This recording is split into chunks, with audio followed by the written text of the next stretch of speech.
The call from Kenyan police went out Tuesday night that anyone missing a relative should come here at Nairobi's Central Mortuary. Since then, officials have kept a tight lead on what's going on. But we understand several bodies that have been retrieved are so badly burnt that it's impossible to tell who they were. Kenyan and foreign investigators are still picking through the rubble, and more bodies are likely to be trapped beneath the concrete and cars. More than 70 people are known to have been killed at the mall. The Somali militant group, the Al-Shabaab, has claimed responsibility for that attack.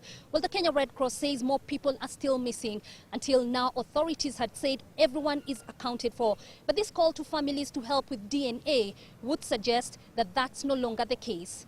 Kiyo, CCTV, Nairobi, Kenya.